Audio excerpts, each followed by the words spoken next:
So Josh comes to us from Clay Center, Kansas, and he's been changing his practices and using these on his farm since 1998 when he returned to the family farm. They grow wheat, soybeans, corn, and rye. And since he returned to the farm, they've been transforming to more regenerative practices. So we're lucky to have Josh here and hear his story today. So if you guys have any questions throughout, feel free to ask. But without further ado, I'll turn it over to Josh. Okay, thank you. Yeah, so I was asked to speak on how and why I brought livestock back to the cropland. I'm going to start off by giving you a little context of the farm and where I'm from and what I'm dealing with. So I'm basically 8 hours straight south of you all. There's kind of how the farm lays out. Basically, most of the farm is within a 5-mile radius. There's just a picture of the farm. You can see kind of the kind of an old, antiquated grain handling facility. That's the house that was built for my grandpa when he got married.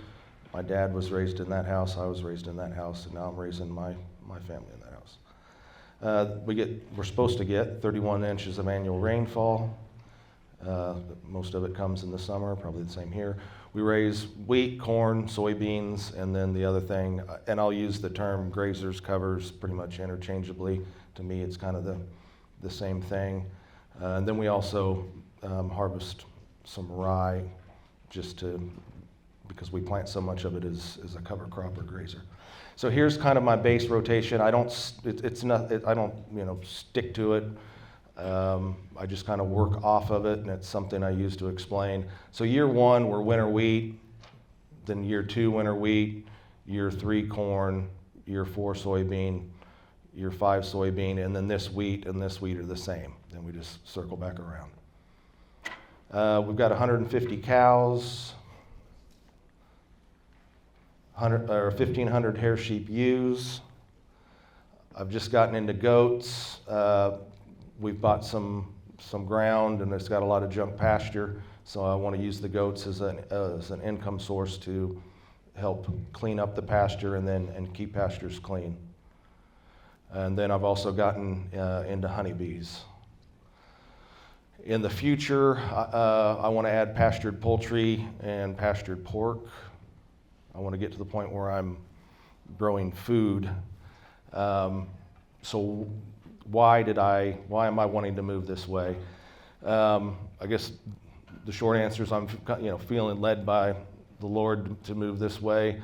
I came back to the farm in '98, was very mainstream, went to all the mainstream meetings, and it kind of about 10 years ago, it dawned on me, we grow corn, mainstream ag grows corn and beans, but it is very, it honors man, honors man's achievement.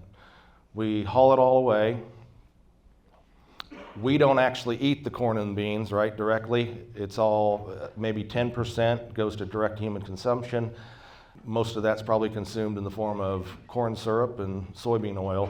It all gets fed to an animal protein in confinement that has no quality of life. Then we have the challenge of hauling it all back to the cropland, which doesn't happen. We give all the money to the equipment dealer, the seed dealer, the fertilizer dealer, and the herbicide dealer. If we're honest with ourselves, we destroy creation doing it. So I got to thinking, why not just, we're growing it and hauling it to an animal, why not just bring the animal back to the land and cut out all the middlemen? And that's not something that's going to happen overnight. As I go through this, you'll see we still got we're still doing crops, but this is the direction I want to go. There's a lot you have to learn. Livestock is, through my experience, most of the livestock is propped up. All the instincts and survivability have been bred out of them. And so you got to develop water, you got to develop fence, there's management, grazing. Not only do we farm poorly, we graze poorly. And so there's just a lot that has to be learned. It's going to be a long process. One of the things that even shocked me as I got into honeybees, we screw that up. This is honeybees. Most of the honey industry, the bee industry feeds corn syrup, and this is just honeybees around a feed trough of corn syrup.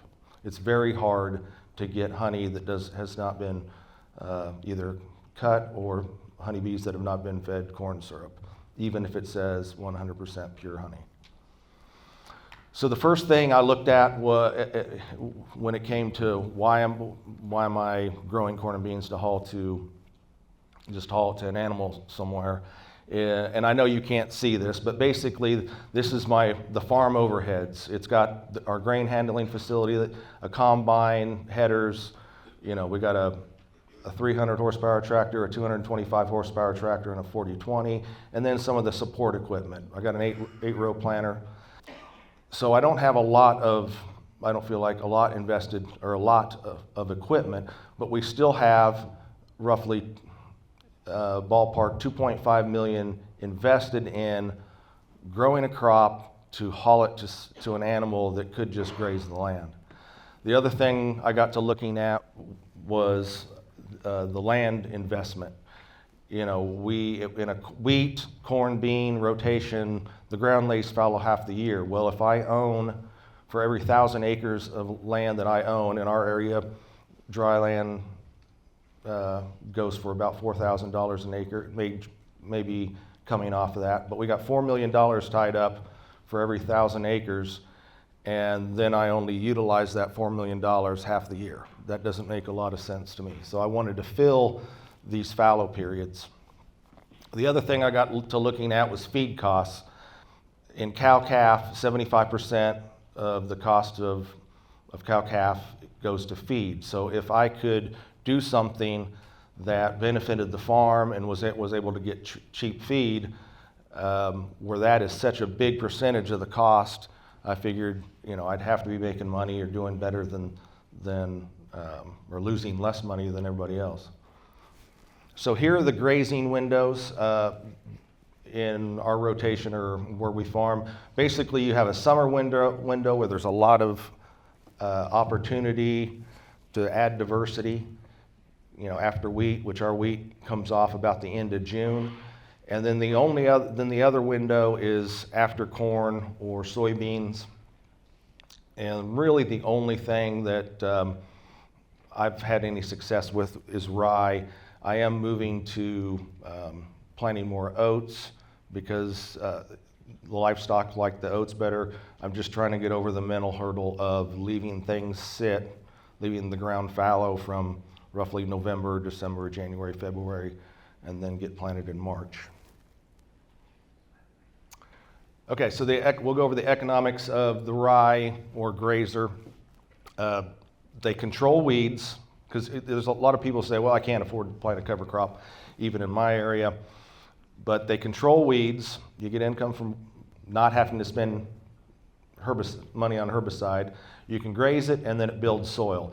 As I go through, roughly, I'm going to say you save, or it's a wash of about $40 an acre to plant the cover, where you, instead of spending on herbicide, you get the grazing, which easily is, well, it's $100 a ton, so if you can get at least a ton an acre, there's $100 an acre, and then I've assigned about a $75 per year soil health income. So this is, in May, I'm planting beans green into rye, and what I'm trying to show with this is you don't see any weeds, right? It's just straight up rye. There's been no herbicide. With this slide is probably sometime in June. The beans have emerged. What we're seeing here is where a tower plugged on the air seeder, and there's a skip. And when you look at that, where the skip is, where there was no rye, even though it's had residual, and look at the weed pressure that is coming that came up where the skip was compared to right next to it where you had the rye.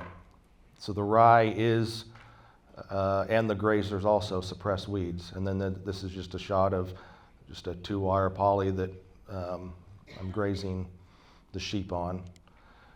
And so with the rye, you get a real abundance of grazing, basically April 1st to about May 15th. So it's a short window, but 2/3 of the farm roughly is planted to it, and so there's a lot to graze. Typical in our area, what I was doing was in the fall after harvest, we would go out and spray dicamba, metribuzin, dicamba, atrazine in order to keep everything, to control mare's tail and winter annuals, winter weeds. So I figure $8 for the sprayer, $15 for the herbicide, we're at $23, $15 for the rye, $20 for the cedar, we're at $35. Then usually in the spring on half the acres, we'd have to come back and spray again. So that's $35 to $46. So, basically it just, whatever your numbers are, it's pretty much a wash between the two. Other than here, I have the opportunity to graze it and I'm building soil health. And again, if you had to go buy a ton of, a ton of brome, you're going to, in my area, you're going to spend at least 100, if not closer to 120 a ton. So for every ton of rye I get, that's $100 of value that I can get from that. And the economics are going to be the same on the grazer, so I won't bore you by going through that again. Here's a grazing plan. This was for 2024. So on this farm here, we had a grazer that was planted after wheat, and then we stockpiled it and grazed it January, February, March, okay? And then it would go to soybeans afterwards. From there, because we moved to a place where we had rye, because April, May is when we get an abundance of rye grazing, and we're there for a month and a half or 2 months, then it would have been planted immediately to beans. June and July and in August is when we go to our native grasses. And then hopefully by September, we are back onto a grazer on the cropland, because if we're planting that grazer after wheat, say, July 1st, that gives it July and August, part of September to get going so that we can graze it. And then we also have the opportunity to put livestock on corn stalks if we need to. This is just coming up, the point of this slide is to come up with a grazing value per day. So I just it's going to be the same with sheep. I'm just going to go through a cow example. If I have 100 calves, when I sell them in November, the gross value, I throw in a little bit of cow depreciation. This gets me grazing value per day. The reason I want grazing value per day is because in this spreadsheet, these are the same. That's wrong. That was a mistake. That should say, both those should say native pasture. And also I'm missing 20 days, I noticed the other night. But what I do then with those grazing days is however long I'm on each one of these, I'll put in the days to give me the value. I'm drawing a blank on it. Anyway, it kicks up the value for how long they were on those acres. Probably days times grazing days divided by acres. There you go, is how I end up with this number. And then you get profit per acre down here. So on the stockpile that we grazed January, February, March, so this was grazer after wheat, made about $100 an acre. Then when we moved to the rye, we were there for probably not quite 60 days, so that's probably closer to 100 also. When we got on, and then these two are when we got onto native grass. Then when we got onto the rye, because we were so dry, I was only able to be there 50 days and hammered it pretty hard. We haven't really had much luck for the last 3 years where I'm at. So it only made $34. And then with stocks, you can see that's about $100 also. So then when we go to the economics of the cropland, this is actual for this year. So we made about 75, wheat made about 70, yielded about $75 So $175 an acre. Double crop soybeans made about 20. They made the same as regular, so you're looking at break even. The corn, 90 bushel, so a little under break even, and then we lost our you-know-what on regular soybeans. That's negative 111. So when you go to, these are the projections. So that's what the but what am I kind of aiming for? Well, 65 bushel wheat, 118, 30 bushel beans, $100 profit, 120 bushel corn would be 120, and then 45 bushel beans, we're looking at 140. Now, one of the things you have to keep in mind, though, on the wheat is that the wheat and the double crop beans or the wheat and the grazer are lumped together because they were grown on that acre in that same year. So you're looking at, normally we're expecting 120 plus another 100 either from double crop soybeans, or if we go back to the stockpile, another 100, a little over $100 in value from the grazing. So that puts us at $200 an acre grazing, and if you compare that to just corn and beans, you're looking at roughly 130. However, with the rye, then you can throw in another $100 on those also. So the idea that wheat, does not pay, if you look at it as a whole system and add livestock, and maybe not even add livestock, just if you're able to do a double crop, pays pretty well. How am I doing? I've got 50 minutes. Okay. Economics of soil health. I want to include this because my experience has been that most I don't feel like most people really understand what makes soil productive. The focus tends to be on the soil survey. So you're in the same situation I am, where when the glacier was here 10,000 years ago and receded, it left sand, silt, and clay, right? And then over the course of that 10,000 years, it didn't take 10,000 years to do it. At some point, it hit an equilibrium. But when the glacier receded, we didn't have topsoil. We didn't have the carbon-rich, the soil health. That was built through plants and animals living on top of that soil. Organic chemistry is the study of carbon. Carbon is life. All right, that's what separates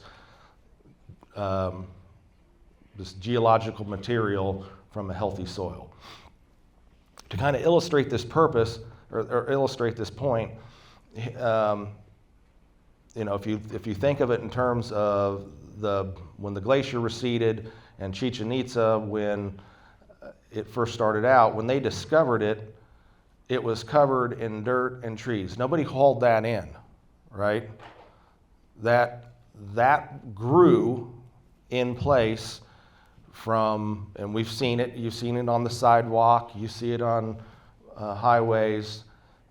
You see it in roadsides where there's rock and a tree. Somehow a tree is growing out of that rock. As plant material blows in and grows and accumulates, it builds topsoil. So this is just to illustrate in another way that topsoil and soil health is grown. What we need to understand is our context of what we see is a lot of people struggle with, does soil health pay? Well, we've eroded it all away, and our context is of a degraded state. We don't understand what the potential is. So I've got some examples from the farm I want to go through. This yellow is just what the yield map area will be when we go to the next slide. Hopefully you can see, you probably can't see it in the back of the little red dot, but here is a square where we had native grass. We farmed around it. I wouldn't do it now, but 15 years ago we didn't have livestock, so we just sprayed and killed what was there. It's never been tilled. It's not terraced, and started planting what we wanted. But the thing to notice when we go from to the next slide is all of this is CS. It's considered prime farmland. This little draw and then this top of the hill, those are considered not prime land. So if, based on the soil survey, that would tell us that the CS should all yield the same, roughly, and the CX should be the worst in the field. But when we go to the yield map, we see that the green is 80. Anything that is orange, kind of pink, is about 60. Yellow is less than 50. So you can see right to the square where it's never been tilled, where we still have the soil health, that it yields way better than where we're just farming sand, silt, and clay, right? And this line here really illustrates it too. The reason there's some blue here is actually my grandpa grew up just here, and then that house was built for him. He never even remembers that having been farmed, but it was very briefly, and it's interesting to me that it shows up that still, 100 years later. So the point I'm trying to make is soil health is the high yielding. We've eroded that away, and we're farming soil, silt, and clay. It's the low yielding, roughly about 80 bushel to 60 bushel. Another farm, everything through here has been tilled. Was the same situation. Started to farm it. Because there was no access to the pasture, even though it kind of shows a pond. There was no water, no fence, full of trees. So the CS is prime farmland, CT is prime farmland, and then this little ED here is considered not prime farmland, and that actually has sandstone at the surface level. So when we go to the next slide, you can see everything that's been farmed yields a lot less. Now what's kind of interesting about this is because we were required to terrace it, you can see where every terrace is because it took all the soil health and dumped it in a pile, and everywhere the terrace is, the bottom of the terrace is, you're just farming geology. And it doesn't matter if you're all the way at the top of the hill where it's considered a non-productive soil. So part of where I'm going with this is I want to put the practices in place to build that soil health and that productivity back. So in this case, it was about 90 versus 60. Here's just a close-up of the terrace. This is the terrace. This is the terrace channel. You can see this post is the same as that one. I just picked it up and walked up to the hill, just probably to the very edge of that picture. You can see how much more growth in the soybeans we get from the soil health to the geology. And the only difference there is that the bulldozer pushed all the carbon off the top. So again, soil health's grown. So let's look at some economics of it. I put in the price of wheat, I had it 6, sorghum 450. The reason I'm using sorghum is because that was what was in, those slides aren't in here, but that was what was in the yield maps at the time, and then soybean. So here's the yield on the sand, silt, and clay. Here's the yield where there's soil health. So the difference between the two is about, on average, $205 per acre. So for every 1,000 acres, that adds up to $205,000 extra income per year from soil health. Another example to kind of illustrate a point. Again, this is our farm. This whole field was farmed the same up until around 1955. My dad remembers as a kid hauling water out to this windbreak. And the yellow line is where there used to be a feedlot fence. The bunks used to line up here. And you can see there's a terrace that runs through there. So for 50, that came out of being a feedlot in about 2005. And that feedlot was used to background steers in the winter and then would sit empty in the summer when the steers were at pasture. So for 50 years, it was a feedlot. Before its life, it was farmed the same, and since then, it's farmed the same. If you focus on these two dots, we're going to look at those as we go along. This is wheat. Everything, all management was the same. This yellow line is where the feedlot fence was. Here's just a close-up. This is the feedlot. This is in the cropland. Notice how much more growth. This is too much growth. It actually we should be managing this by not putting anything on. And when you go and look at this is organic matter, where the feedlot is really high, and in that spot it's 5.9. When you go into the cropland, you're getting down around 3. And so the point I'm kind of trying to make with this is the feedlot is way higher than everything else around it. This was farmed. It got NP and K. What this received was purely plant material, right? Silage, grain, hay. So if we look at the economics of organic matter, just with nitrogen, phosphorus, potassium, and sulfur, and I think these prices are reflective of today, that's around $760 worth of fertility. And something to keep in mind that I think gets overlooked is that's for every 6 inches. So if you go another 6 inches down, there's another $760. So if you go 2 feet down, you're at roughly almost $3,000, and that's not even accounting for carbon or calcium, magnesium, or micros. And then the other thing that adds value is 1% of organic matter holds 1 inch of water per acre. So again, for every percent of organic matter, if you can increase your organic matter, in this case, it was almost 3%, there's 3 more inches of water. And think of all the extra nutrition that is there available to the crop because of organic, and that's every 6 inches. Again, if you tried to figure up the value of a bale, got online and saw what some of the university and different people had. A 1-ton bale, you have about 70 ton. I figure about 70 ton, at least 70 ton worth of nutrients, right? So if you're selling hay for 100 or 120, you better be able to put, if you're putting it up for $50, you're just breaking even based on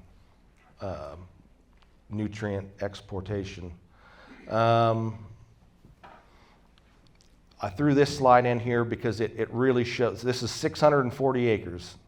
This is a section, it's cut off a little bit over on the side, but if you look at our farm, and then if you look at my great uncle's farm that we have now, both places where plant material was imported for half the year, they are the highest fertility spots on the farm. So the only way that we are going to be able to reduce fertilizer, which it can be done. I hope these slides are showing it.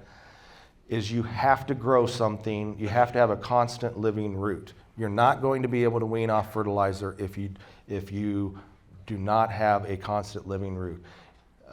Just to kind of give you an idea of the amount of plant material it's going to take to build 1% organic matter. It's going to take 100 tons. NRCS says it takes about 100 tons of residue to increase 1% organic matter for every 6 inches of topsoil.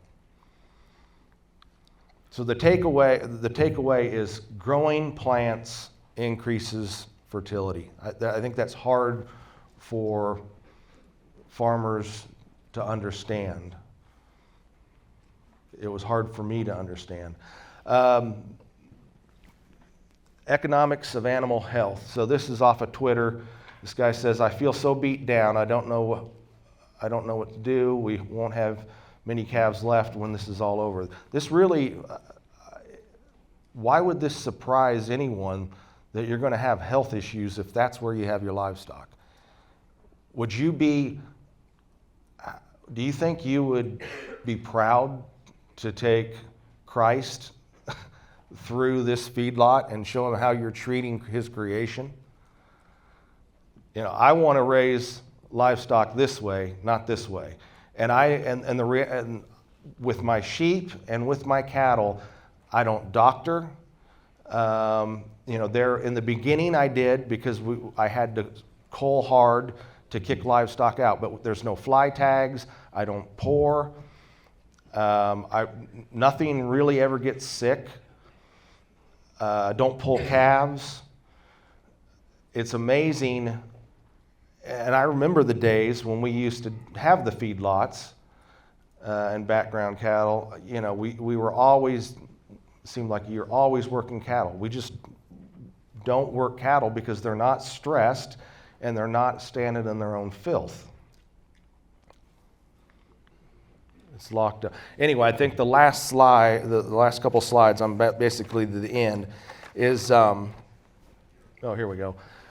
One of the things when it comes to livestock, and part of the reason I showed the bees also, is we've got to quit propping things up. If she doesn't have a calf, she's gone. If she loses a calf, she's gone. If she has a health issue, she's gone. Bad disposition, gone. Don't respect the fence, gone. I don't want to have to screw with cattle. I just put the cows take care of themselves. When they're calving, we don't check, we don't tag them, we don't band them.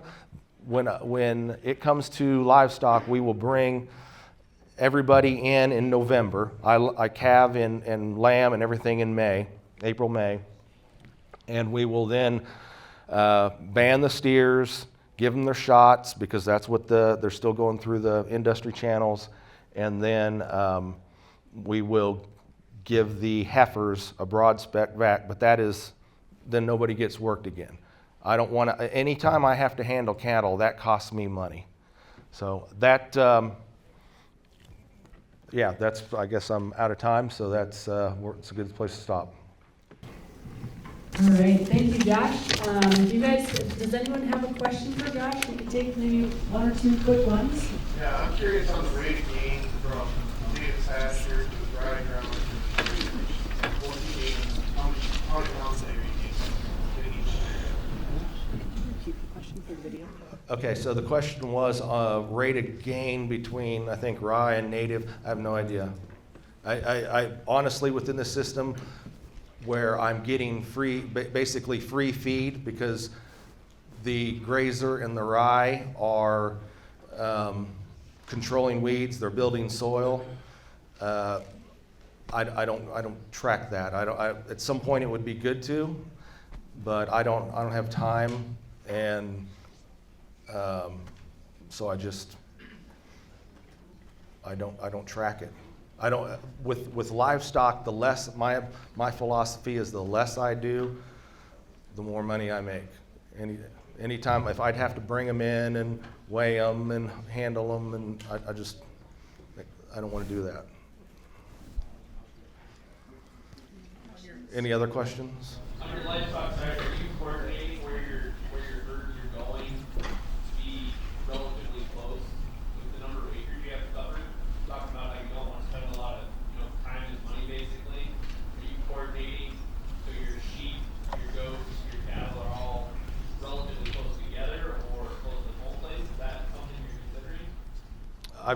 So the question is, how am I coordinating the sheep and the goats and the cattle as far as, not wanting to handle them? I guess the only handling I quote unquote do is moving fence. Right now, they're all ran in separate herds. It's the cattle, the sheep, the goats. I used to have the sheep with the cattle just for simplicity. I'm running them separate. One of the challenges is, I'm trying to fit these windows within the cropland system as I move them around until they go to native and then come back to the cropland. So, yeah, they're ran, I guess to try and answer your question, they're ran separate. The only labor involved would be running the poly braid, which is extremely quick compared to traditional electric fence. And then it really doesn't take that much to roll it, spend an hour to roll out the week, and then move them just open it up. They're ready to move, so they move every day. Pretty much by the, I don't have to move them. They're ready to go to feed. But it would be good, that's one of the challenges is I need to get more, permanent fence built. I need to get more water developed. Water's really, really important. And I don't have a lot of that developed, but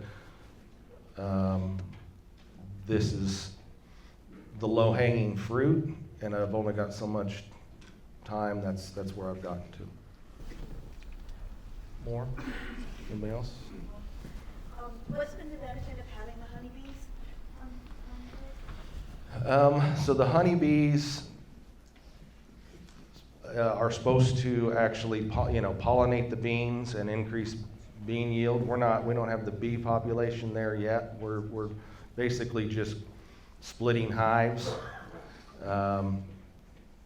And I don't claim to be a bee expert, but the bees we're using, we're catching what I would call native bees. Bees weren't native, but they're native now. We're catching native bees.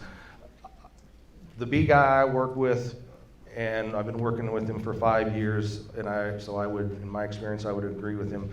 We don't have a honeybee problem. We have a people problem. We want to bring in queens and hives from Hawaii and all these exotic places, and then we bring them to where they're not acclimated, and then they die or take off. Plus, people are, even with bees, which we mine, in agriculture we mine everything. We want to take too much. And people take too much of the honey, and then they have to feed corn syrup. So what we're doing is we're just catching the native bees. We're trying to grow them to get them to a population where they can actually provide economic benefit through the pollination. And then a side income will be, honeybees apparently are extremely important to like the almond industry. So with those hives, the reason they're all boxed up and they're unique compared to your standard hive is we want to be able to fill a semi-truck, send them out to the almonds, let them rent them, and then we can not haul them back, we'll just turn them and sell them. So it'll get to a point where we have enough bees where we're selling what we're splitting. Because bees will naturally, as the hive grows, they will take off to find a bigger place. That's just us working with creation instead of imposing our will on it. All right, thank you. All right, well, thanks, Josh. We'll see you around home.